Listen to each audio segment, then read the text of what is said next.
E aí, pessoal, tudo bem? Hoje nós vamos fazer um episódio aqui muito interessante. Aliás, foi pedido por um grande amigo meu.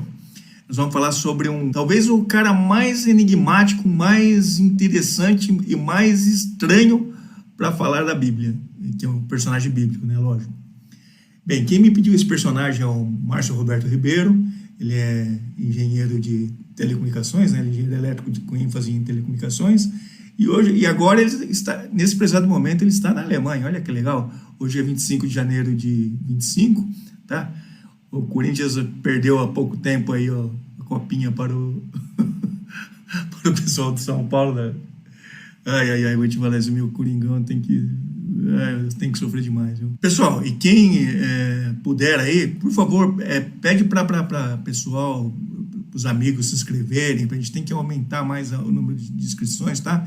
Aliás, tem que agradecer, no começo do ano aí a gente estava com 19 mil, nós estamos com 19.067, se eu não me engano, hoje, tá? Então a gente está começando a aumentar agora com a volta da frequência normal e do pessoal aí em trabalho. Daqui a pouco volta as aulas aí, nós vamos aumentar bastante a nossa velocidade aí para a gente chegar no final do ano aí com uns 20 mil, tá bom? Aproveita, né, dá like, claro, se vocês gostarem, né? Mas dá like antes, porque eu tenho certeza que vocês vão gostar. Dá like, comenta os vídeos, tá? O vídeo que a gente vai fazer aqui, os vídeos também, os vídeos anteriores, né? A gente tá fazendo agora uma história de shorts também para ficar mais legal, para vocês entenderem, que se pegar um pedacinho, daí já entende toda a parte do vídeo, né? É bastante interessante isso, tá? Nesse episódio vamos falar de Enoque, Metatron, do cubo de Metatron e o início dos Anunnakis. Eu sou Hernani Lata, sou engenheiro civil, sou estudioso da Bíblia e, cara, esse ano eu vou me inscrever num curso de teologia, viu? Eu adoro assuntos bíblicos, tenho estudado bastante, eu estudei bastante esse livro aqui, o Enoque, para poder falar do personagem dele, né? Espero que vocês gostem aí também, tá? Enoque é um dos principais personagens bíblicos, sendo extremamente polêmico, enigmático, mas com uma fé em Deus inabalada, tanto que foi arrebatado. O que é ser arrebatado? É não experimentar a morte, tá? A morte carnal que todo mundo aqui na Terra tem, né? E Enoque foi arrebatado com 365 anos, quer dizer, ele não morreu com 365, todo mundo fala assim, pô, Matusalém é o cara que mais viveu, né? Não sei, né? Enoque deve ainda estar vivo, né? Ou não. Enoque nasceu cerca de 3.200 a.C., tá? Ele foi o sétimo descendente da linhagem de Adão, sendo bisavô de Noé. É importante salientar que o número 7 na Bíblia é um número muito importante, porque ele representa a perfeição. Quer dizer, como o Enoque foi o sétimo na linhagem, tá? É porque ele era o cara perfeito para Deus arrebatar, porque ele foi o cara na linhagem dos patriarcas aí, o mais importante deles, na fé, no comprometimento, na humildade para com Deus, tá? Apesar de ser fervoroso na fé, Enoque só andou com Deus após o nascimento de Matusalém, que foi cerca de 65 anos depois do nascimento dele. Quer dizer, ele nasceu 3.200 a.C., daí viveu 65 anos, teve o nascimento de Matusalém, e daí depois é que ele andou os 300 anos com Deus, e depois foi arrebatado, né? Resumindo a vida de Enoque, que sempre foi devoto de Deus, ele foi chamado ao nascimento de seu filho Matusalém, isto, Enoque com 65 anos, para visitar os 10 céus por 300 anos. Nesse tempo, foram revelados a ele todos os segredos, desde a criação da terra quanto ao fim dos tempos, passando por todos os personagens bíblicos. Foi-lhe revelado também o céu, o inferno, o diabo, a estrutura do universo, calendário solar e aprendizados muito além de seu tempo. Após os 300 anos, Enoque retornou à sua família e passou todo o seu conhecimento para o seu filho Matusalém, o mais longevo com 60 anos, longevo que eu digo do mundo, tá? Quer dizer, o conhecimento de Enoque não foi represado com o arrebatamento dele, pois ele divulgou tudo ao seu filho. É importante salientar que esse livro, o livro de Enoque, ele só existe nas Bíblias, na igreja ortodoxa etíope e da Eritreia, tá? Por quê? Porque para as outras outras religiões, né, tanto a católica quanto a protestante quanto a judaica, eles entendem que esses livros são pseudoepígrafos e não canônicos, tá? Quer dizer, eles não poderiam estar na Bíblia, tá? É importante salientar que Enoque ele aparece em alguns pedaços de Gênesis no Velho Testamento. Quer dizer, nesse caso daí ele está presente tanto, aliás, em todas as Bíblias, né? Porque Gênesis tem em todas, tá? Tem na judaica, tem nas cristãs, tá? Tem todas, tá? Vamos ver onde ele aparece na Bíblia em Gênesis? Gênesis 5:18. E viveu Jared 162 anos e gerou Enoque. Gênesis 5:21. E viveu Enoque 65 anos e gerou Matusalém. Gênesis 5:22. E andou Enoque com Deus depois que gerou a Matusalém 300 anos e gerou filhos e filhas. Gênesis 5:23. E foram todos os dias de Enoque 365 anos. Gênesis 5:24. E andou Enoque com Deus e não se viu mais, porquanto Deus para si o tomou. O livro de Enoque deve ter sido escrito pelo menos por 2 escritores distintos, tá? Pelo menos por 2, tá? Porque a primeira parte dele foi escrita em 300 a 200 antes de Cristo e em hebraico, e a segunda parte foi escrita de 100 a 200 depois de Cristo, esse já em aramaico. Tanto a igreja ortodoxa etíope quanto a da Eritreia, elas entendem que os livros de Enoque são canônicos, sim. Por quê?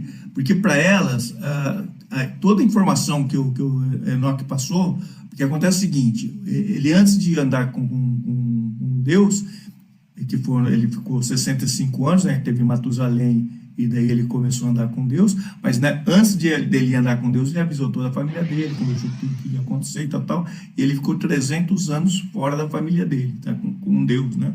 Ele teve um monte de conhecimento que ele teve, que eles vão falar daqui para frente, tá? E depois, quando ele retornou também, ele ficou algum tempo com a família dele, daí ele passou todos os conhecimentos que ele teve para o Matusalém, o filho dele, tá? E daí as igrejas ortodoxas que eu falei, elas entendem que ele passou esse conhecimento, e esse conhecimento foi passando de pessoa para pessoa, por isso que esses livros são considerados para essas igrejas como canônicos, tá? Vamos falar e entender o livro de Enoque. Cara, é uma explosão esse livro, sabe? É cheio de informações e geralmente são entendidas como contraditórias, mas aos entendimentos cristãos e também aos entendimentos judaicos, né? É bastante complicado tudo que nós vamos falar aqui, tá? Para entendimento da gente aqui, que nós estamos acostumados com as Bíblias, tanto a católica quanto a evangélica, né? É bastante difícil esse entendimento, tá? Ele descreve visões e revelações abordando vários temas que são considerados no Velho e no Novo Testamento.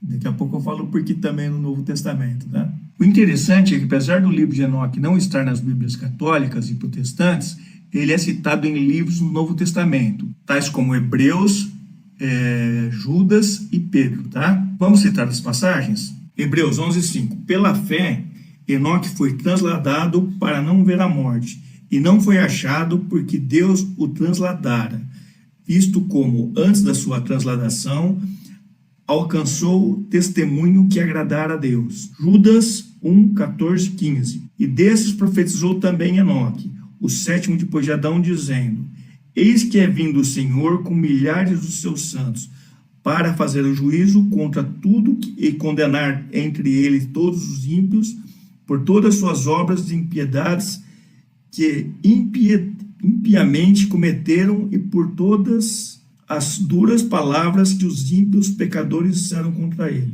Portanto, senhores, na época de Jesus Cristo, lá, os apóstolos dele, o pessoal falava sobre o Enoque, tá? Então era um livro bastante comum. Então, e depois eu vou falar mais para frente também, por que ele saiu dos livros das Bíblias, tá? Nós vamos explicar tudo isso aí certinho, tá bom? O livro de Enoque é um texto antigo que aborda temas morais, espirituais e apocalípticos. do período intertestamentário, tais como justiça e retribuição, com ênfase na justiça divina e retribuição para os pecadores. Obediência a Deus.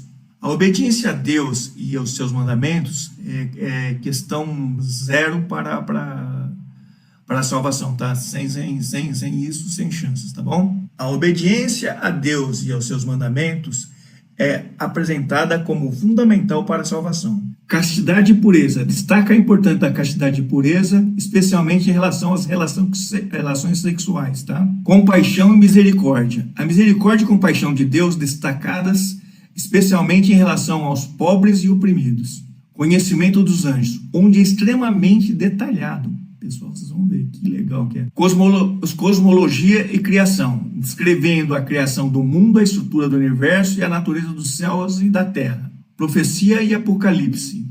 Contém profecias e visões apocalípticas que descrevem o fim dos tempos e o julgamento final. Sabedoria e discernimento, com conselhos sobre a sabedoria, discernimento e como viver uma vida virtuosa. Esses temas demonstram que o livro de Enoque continua a ser um texto fascinante e influente na espiritualidade e na teologia. Tem importância histórica incrível, falando sobre vários personagens bíblicos, incluindo até o do Messias. Eu falei, né, que tem assuntos do Novo Testamento, tá? Influenciando, inclusive, Daniel e João, esse também do Novo Testamento, né? Nos livros escatológicos, né? O livro de Enoque é dividido em 5 partes distintas, que são o livro dos vigilantes, capítulo de 1 a 36. Esse capítulo demonstra a queda dos anjos, a corrupção da humanidade e consequência, a punição divina, tá? A punição divina é o dilúvio, tá? O ponto de diferenciação desse livro dos vigilantes para com a Bíblia é que Enoque relata que os anjos caídos, cerca de 200 anjos, começaram a ter relacionamento com mulheres humanas, de onde surgiram os néfilins, tá? Ou os gigantes. Esses néfilins, a princípio, se alimentavam da comida dos humanos. Quando não tinha comida dos humanos, eles se alimentavam dos humanos. E quando não tinham os humanos para se alimentar, eles se alimentavam, inclusive, dos próprios néfilins. Esses néfilins eram bonzinhos demais. Imagina você viver numa época com os néfilins, cara. Você tinha que sair correndo o dia inteiro. Só Luciano Bolt que já tá vivo hoje. Esse absurdo dos anjos caídos com as mulheres humanas gerando os néfilins e muito desagradou a Deus, que em resposta enviou o dilúvio, né? Bem, como todo mundo sabe, pelo menos deveria saber, né? Quem foi escolhido para ser salvo no dilúvio foi o Noé, tá? Noé, assim, ele preservou a raça humana e Deus consentiu que ele levasse em uma arca a sua mulher, os 3 filhos, Sem, Cã e Jafé, e as suas noras, certo? O arcanjo Uriel, muito importante no livro de Enoque, foi quem informou do dilúvio para o Noé e como ele teria que fazer a arca, passando todas as medidas, explicando como fazer, inclusive o recrutamento dos animais, tá? A arca demorou para ser feita 120 anos, você imagina? Pessoal, outro assunto interessante da arca aí, como eu sou engenheiro, eu estudei um pouco isso, né? É que a gente tem um termo que a gente usa, que é o centro de gravidade, tá? Então, o centro de gravidade da arca de Noé, ele é perfeito, porque a posição dele, que é bem abaixo, ele simplesmente ela não vira, ela não perde a sustentabilidade dela, tá? Então você vê que ela teria hoje menos chance de virar do que esses super transatlânticos, esses super navios aí que a gente faz hoje. Você vê que Deus é fabuloso, né? Divino mesmo. As diferenças de Enoque para Gênesis da Bíblia é que Enoque enfoca Deus como um protetor dos seres humanos, nos livrando dos anjos caídos, dos néfilin e dos humanos ímpios, esses que têm uma falta de moral e baixo entendimento com o Pai Criador. Enquanto que em Gênesis você vê um Deus descontente com os caminhos da humanidade e simplesmente quis dizimá-la, só guardando os seres puros que ficaram dentro da arca, tá? Também é importante afirmar que no livro dos vigilantes, escrito por Enoque, o arcanjo Uriel é quem fala com Noé, enquanto na Bíblia Deus fala diretamente com ele. Pessoal, e só para lembrar, boa essa, hein? Enoque gerou Matusalém, que gerou Lameque, que gerou Noé. Quer dizer, Noé é bisneto do Enoque, tá? Lameque estava muito preocupado porque ele não acreditava que Noé fosse o filho dele. Porque o Noé era muito branco, ele nasceu extremamente branco, pele muito branca, o cabelo dele era branco, e quando ele piscava, parecia um farolete, assim, sabe? Parecia que acendia a luz, tá? Tipo um ET. Bem, daí Lameque foi, depois eu vou falar sobre isso. Bem, daí Lameque foi procurar o pai dele, né, o Matusalém, que procurou a Enoque para falar sobre esse assunto aí, porque nenhum deles sabia como resolver, né? Enoque procurou daí o neto dele, Lameque, e explicou que na verdade não tinha nenhum, que Noé na verdade era um guardião escolhido por Deus para ser a continuação da preservação da vida, né? E que Lameque não ficasse preocupado com Betenas, a mulher dele, porque ela não tinha feito nada. Na verdade, tinha acontecido uma inseminação artificial, tá? Mas a Betenas, de maneira nenhuma, fez alguma besteira com o Lameque, tá? Ele estava encafifado porque também a conta não batia, né? Porque ele ficou mais que 10 meses longe de casa e nasceu filho, cara. É complicada a Bíblia, velho. Quer dizer, Enoque acabou inocentando a Betenas, a mulher do Lameque, tá bom? Enoque aconselhou a Lameque para tratar Noé como se fosse seu filho próprio, esquecendo esse negócio da inseminação aí, visto que ele teria uma missão muito importante na Terra. É interessante sabermos, pelo livro de Enoque, que Noé nasceu de uma inseminação artificial. Mais que isso, aparentemente pela descrição de Noé, seria ele um ET? E nesses 300 anos, Enoque esteve em uma sala com muitos cristais que remetem a uma nave espacial. Você começa a entender que faz sentido até, mas eu não acredito realmente nisso, seriam os deuses astronautas. Também há uma discordância bíblica quanto aos Néfilins, pois nela entende-se que os filhos de Deus são a de geração de Sete, filho puro de Adão, enquanto que as mulheres humanas eram mulheres mesmo, mas da descendência de Caim. Vocês entenderam? A diferença é essa, que para o livro dos vigilantes de Enoque,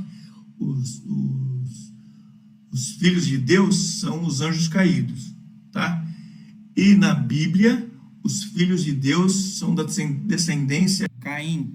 Fechado? É também importante relatar que esses anjos caídos ou vigilantes ensinaram os seres humanos assuntos de diversas áreas das ciências ocultas, desde magia, astrologia, metalurgia e até o uso de cosméticos, que aumentaram a perversidade e o poder destrutivo dos humanos. Cara, virou uma bagunça esse negócio. E por isso que Deus interveio, né? Bem, essas gracinhas aí feitas pelos anjos caídos aí, que aí não teve salvação, né? Teve uma intervenção divina, foi o dilúvio, e para acabar com toda essa bagunça que estava acontecendo, né? Outro assunto discordante entre o livro dos vigilantes e da Bíblia é que no livro dos vigilantes foi enviado o arcanjo Rafael para combater o Azazel, que era o líder dos anjos caídos, tá? E na Bíblia não existe Azazel, né? Esse Azazel seria o Lúcifer, que é o Satanás, né? E outra coisa, no livro de Enoque, é o arcanjo Rafael que combate o Azazel, e na Bíblia é o próprio Deus que combate Satanás, né? No arrebatamento de Enoque, ele fez diversas visitas guiadas por anjos aos espaços separados para os fiéis e os ímpios. Também foi enviado o anjo Gabriel para destruir e aniquilar os anjos caídos, tá bom? Nesse livro também temos a ideia de uma câmara de tortura eterna, hoje conhecida como inferno para os católicos, né? Também relata as viagens de Enoque para conhecer outros céus em uma sala brilhante, que podemos pensar hoje. Bem, desse modo nós terminamos esse primeiro livro, né? Daí nós vamos para o segundo livro, que é o livro das parábolas, tá? O livro das parábolas vai do capítulo 37 ao 71. Esta parte contém as parábolas e visões apocalípticas que descrevem o juízo final e a vitória de Deus sobre os ímpios. Esta parte é a mais controversa de todas, pois traz um personagem por vários aspectos nos faz retomar ao Messias Jesus Cristo. E aparentemente foi escrito por um cristão fora de época isso aí, tá? Pois nenhum fragmento dessa parte desse livro foi descoberto até hoje, tá? Lembrando que em 1947, pastores beduínos, junto às cavernas do Mar Morto, ao jogarem pedras dentro das mesmas, ouviram quebrar de jarros de barro. Eles escalaram e descobriram que esses vários pedaços de livros bíblicos dentro dos jarros, incluindo os livros de Enoque, mas não esse do livro das parábolas, tá? Este livro contém a batalha entre o bem e o mal e o assunto do juízo final. De um lado estão os justos, comandados por Deus ou o Senhor dos Espíritos, e de outro lado estão os ímpios, esses comandados por Azazel. Agora vem o problema. No lado de Deus, ele é ajudado por um justo, conhecido como eleito ou filho do homem, que nós, cristãos, entendemos que é Jesus Cristo, tá? Mas eu vou falar quem é essa pessoa um pouquinho para frente, tá? Porque é bastante controverso esse assunto aí, tá? Eu vou parar de falar desse livro aqui agora, depois a gente retoma lá para frente, e vamos falar do outro livro, que é o livro dos luminares celestes, que vai do capítulo 72 ao 82, descrevendo a estrutura do universo, os movimentos dos corpos celestes e a natureza do tempo. A partir da movimentação dos astros do universo, Enoque propõe um calendário solar, substituindo o utilizado, que é o lunar, né? Esse calendário é mais preciso e é absolutamente importante para a definição das datas das festas hebraicas. Temos que imaginar e definir as datas da Páscoa, anos sabáticos, que ocorrem a cada 7 anos, e meses do jubileu, que ocorrem a cada 50 anos. Quer dizer, no calendário lunar, isso é impossível, tá? Lembrando também, outra coisa bastante importante, que esse calendário solar já era utilizado pelos sumérios e pelos egípcios, tá? Bem, daí nós vamos para o livro dos sonhos, que vai do capítulo 83 ao 90. Esta seção contém visões e sonhos que descrevem a história do povo judeu desde a criação até a restauração final. Nesse livro, o Enoque teve 2 sonhos. O primeiro sonho foi o sonho com o dilúvio, né, onde Noé foi escolhido para preservar a humanidade com a família dele, tá? E o segundo e último conta a história do povo hebreu até o fim dos tempos. Nessa parte do livro tem muitas alegorias, onde animais representam humanos, estrela representam anjos caídos e humanos representam anjos fiéis. Conta-se por alegorias a história dos Néfilins, depois do dilúvio, falando de Noé, Sem, Cã, Jafé, Jacó, Esaú, e até de Judas Macabeu, entre outros. Bem, e daí chegamos ao fim dos tempos, traduzindo por esperança a salvação. Livro da Epístola de Enoque, que vai dos capítulos 91 a 108. Esta é a carta de Enoque aos seus filhos, contendo segredos sobre sabedoria, justiça e vida virtuosa. Na verdade, é uma espécie de testamento e ensinos morais, pois o fim dos tempos está próximo, entregue aos filhos de Enoque, tá? Para que eles tenham a salvação. Vamos ler algumas passagens do livro de Enoque? Enoque 93, 1. As futuras gerações que praticarão a retidão e a paz. Enoque 96, 3. Não tema. Você que tem sofrido porque receberá a cura, e a luz brilhará sobre você, e a voz da serenidade você ouvirá do céu. Pessoal, vê-se que o livro de Enoque foi banido por várias Bíblias por passagens polêmicas que ela contém. Mas a quem é dado o direito de definir livros que são apócrifos ou divinamente inspirados? Quem define isso? Está aparecendo algumas entidades brasileiras aqui, né?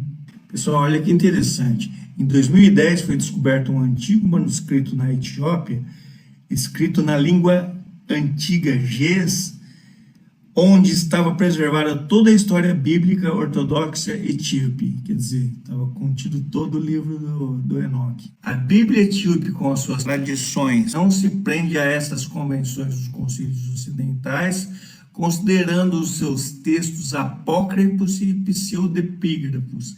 Desafiam aqueles com livros distintos e tradicionais como os livros de Enoque. Os concílios, por interesses não racionais, entenderam que vários livros, inclusive os livros de Enoque, como não canônicos, e foram banidos da Bíblia Ocidental. A Etiópia tornou-se refúgio para os primeiros cristãos e, externamente aos concílios, manteve todos os livros como canônicos. E o porquê a Etiópia preserva uma cultura judaica? Nós vamos ter que remeter aos tempos do rei Salomão. Olha que legal. Bem, Maqueda, a rainha da Etiópia, também na Bíblia conhecida como Rainha de Sabá, ela ficou sabendo da sabedoria de Salomão, ficou sabendo tudo que ele fazia, todas as glórias que ele tinha em Israel, e quis visitá-lo. Aí ela montou uma comitiva, foi para Israel, uma comitiva bem grande, e levou muitos presentes, muito ouro, muitas joias, muitas iguarias, e encontrou com o Salomão lá. E ela verificou que realmente Salomão era tudo aquilo que tinham falado, e na verdade tinham falado pouco, porque ela mesma reconheceu a sabedoria de Salomão. E na verdade ela começou a se namorar com o Salomão, e acabaram tendo relacionamento, né, que o relacionamento foi muito sério, principalmente no lado do Salomão, certo? E acabaram tendo um filho. Esse filho chamou-se Nemelique. Aí a rainha de Sabá voltou para a Etiópia, aí mais ou menos que terminou o relacionamento deles, né, dela com o rei Salomão. Mas Nemelique, depois de maior, ele com uns 20 anos mais ou menos, alguma coisa desse tipo, ele procurou a mãe dele, a rainha de Sabá, e pediu para ir para Israel para conhecer o pai dele. Ela autorizou, então ele foi com uma caravana lá para conhecer o pai dele, e também levou bastante presentes para o pai, né? E chegando lá, todo mundo assustou com a semelhança dele com Salomão. Ficaram lá vários dias, tá? Daí, o que aconteceu? O Salomão presenteou o Nemelique com uma cópia da Arca da Aliança. E houve, segundo alguns entendimentos, houve uma troca não intencional das arcas, e o Nemelique levou para a Etiópia a Arca da Aliança, a real, a que não era a cópia, né? E o Salomão acabou ficando com a cópia.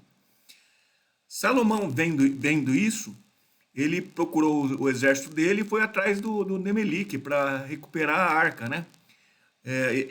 O Salomão achando que o Nemelique tinha trapaceado ele no negócio. Ele correu ao encontro do filho dele, mas não conseguiu encontrá-lo. O Nemelique já estava na Etiópia, tá? Bem, então para os etíopes, a Arca da Aliança está na Etiópia, tá? Será que tá? Não sei. Pessoal, é bastante interessante salientar que o único país africano que nunca foi subjugado por nenhum país europeu foi a nossa querida Etiópia. Será que tem a ver com a suposta presença da Arca da Aliança lá?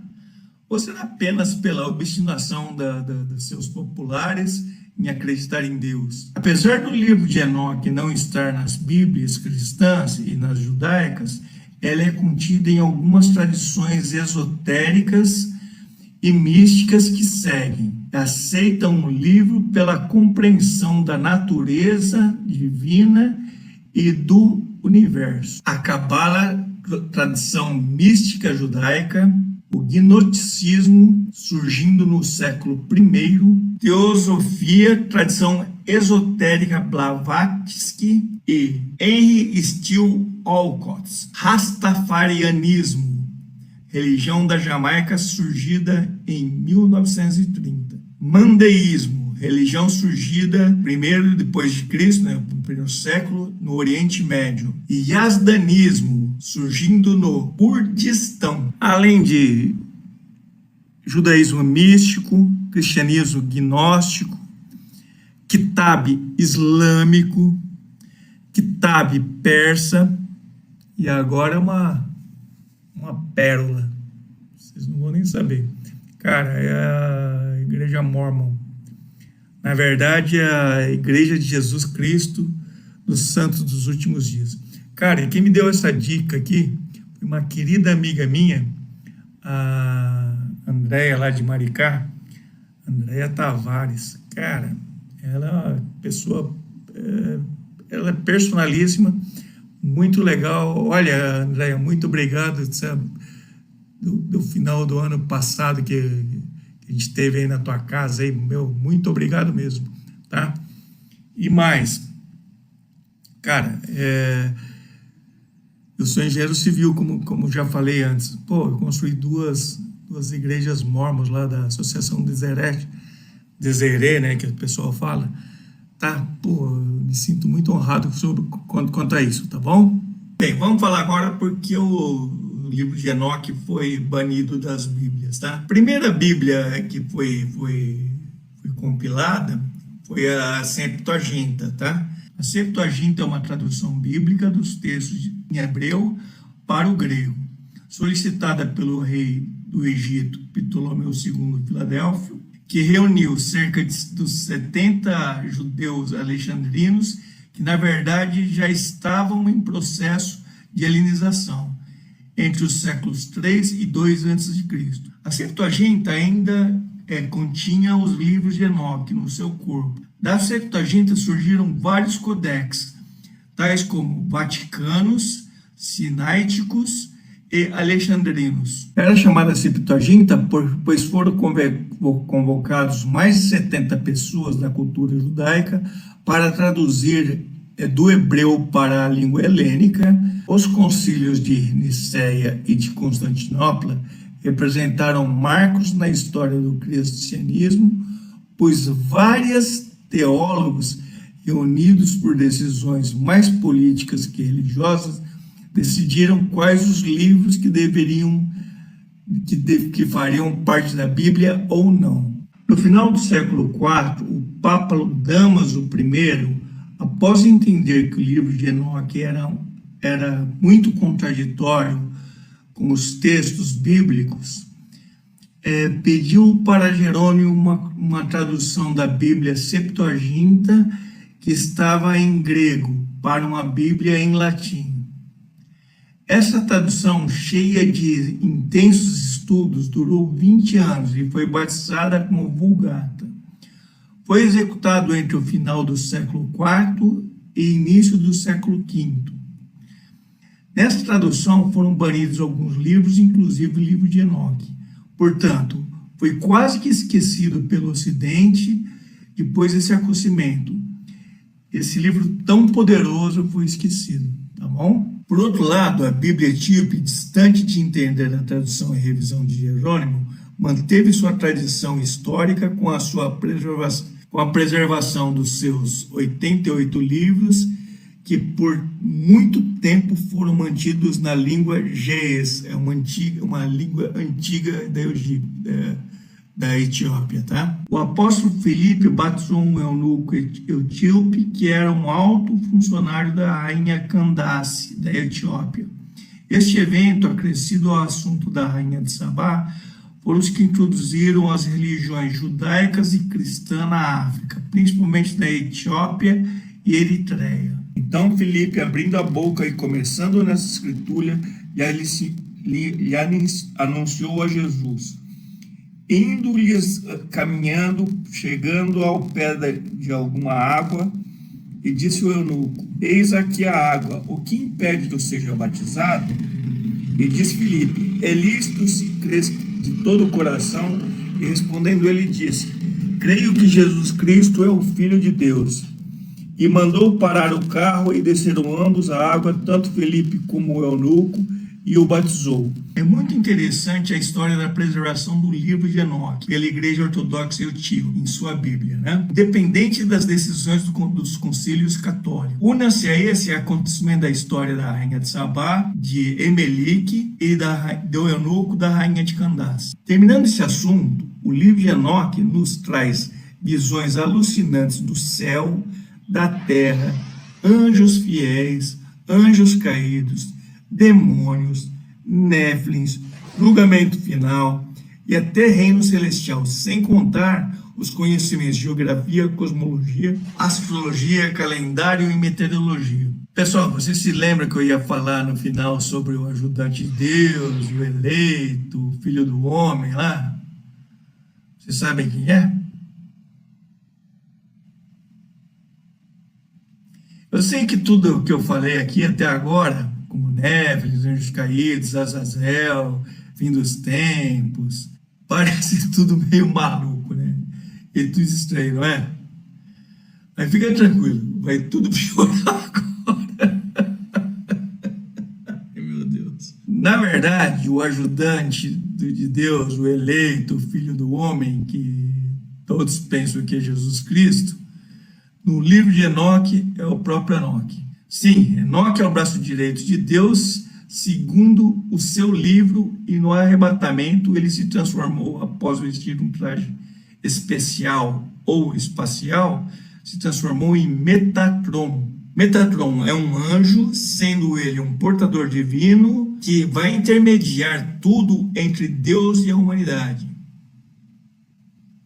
O nome Metatron significa mais próximo do trono, mostrando que realmente ele tem lugar muito importante, talvez o mais importante, apenas abaixo de Deus, né? Lógico. Lembrando que, mais uma vez, esse assunto é referido ao misticismo e ocultismo como cabala, gnosticismo, etc., que eu falei agora atrás, tá?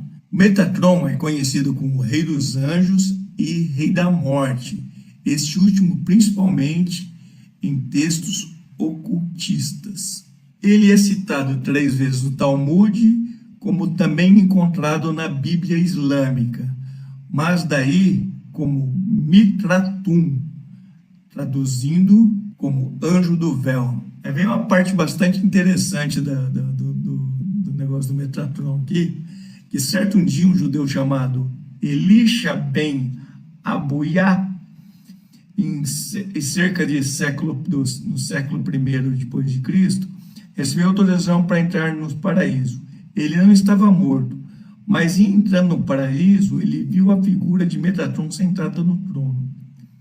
Pelo fato de Metatron estar sentado no trono, e não sendo ele o próprio Deus, Elisha achou que haviam 2 deuses. O que Elisha não sabia é que Metatron era o escriba celestial, uma de muitas funções que ele tinha. Para mostrar a Elisha que ele estava abaixo de Deus, ele recebeu seus 60 golpes do bastão de fogo e recebeu com muita humildade, tá? Entenda Metatron como o maior dos arcanjos, tá? Ele, por exemplo, se alguém da humanidade tentar interceder por ele, na verdade o que ele vai fazer? Ele vai colocar algum outro arcanjo para resolver a situação. A única coisa que ele vai ficar é intercedendo na situação, tá? Importante também que ele é o único que pode olhar diretamente para Deus. Pessoal, eu preciso informar que o assunto Metatron é voltado ao ocultismo. Para os cristãos, o intercessor de Deus com os humanos é Jesus Cristo, e e não Metatron. Todas as pessoas aqui, indiferentemente de sua religião, ou até quem não a tenha, que seja ateia ou ateu, né? Para nós o que importa é passar toda a informação disponível, como eu aprendi recentemente. Temos que defender a posição dos nossos opositores. Aí, pessoal, eu vou começar a usar um pouquinho meu lado evangélico, né? Porque eu não gosto muito dessas histórias, não, tá? Então, se Metatron é intermediador entre Deus e a humanidade, e Jesus, segundo a Bíblia, também temos que entender que algo disso está errado, não é? Vamos ler, então, uma parte da Bíblia aqui. Vamos ler Timóteo. 1 Timóteo 2,5. Pois há um só Deus e um só mediador entre Deus e os homens, o homem Jesus Cristo. Outro assunto bastante interessante remete ao cubo de Metatron. O objeto tem 12 círculos que, ao serem interligados por linhas retas, acabam formando 78 linhas. E ele nos ajuda no equilíbrio dos pensamentos e das nossas emoções. Para se comunicar com Metatron, a melhor maneira é utilizando o cubo de Metatron. Ele é considerado um símbolo de proteção e sabedoria, capaz de equilibrar energias, aumentando conexão com o divino.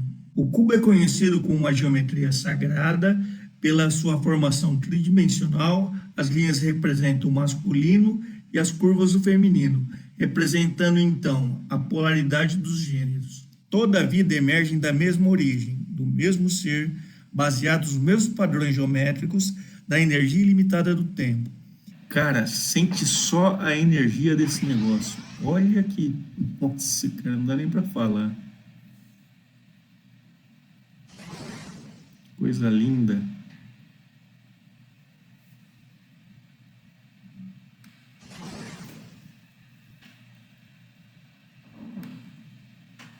Se você pensar que as viagens de Enoque, quando ele estava com Deus, ele estava numa sala de cristais. Isso me remete a Star Trek, cara. Meu, imagina você tá na sala de cristal, tá aqueles negócios todo piscando, tudo. Na verdade, Enoque estava numa nave espacial, cara. Olha que maluquice. Daí vem o pior.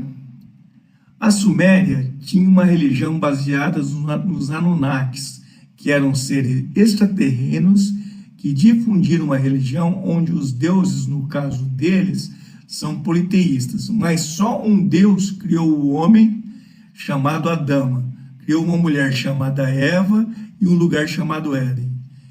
Nessa religião, eles também tiveram o dilúvio e outras coisas parecidas com a Bíblia. Esses caras são baita de uns copiões, né? Está na cara que eles copiaram a Bíblia. Só não fosse se eles fossem muito anteriores à própria Bíblia.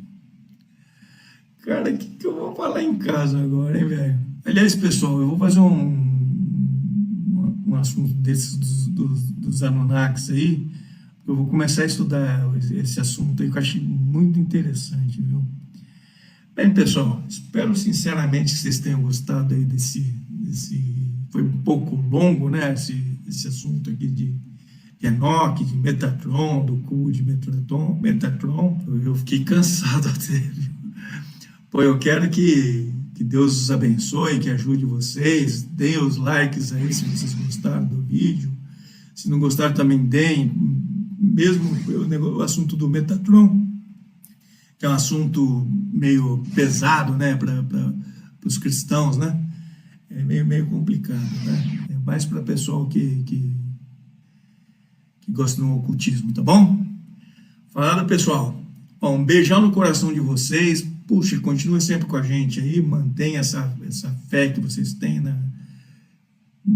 Continua nos vendo aí, tá? E se tiver algum problema, pode criticar, comenta aí, faz o que vocês quiserem, tá bom? Um beijo no coração de vocês.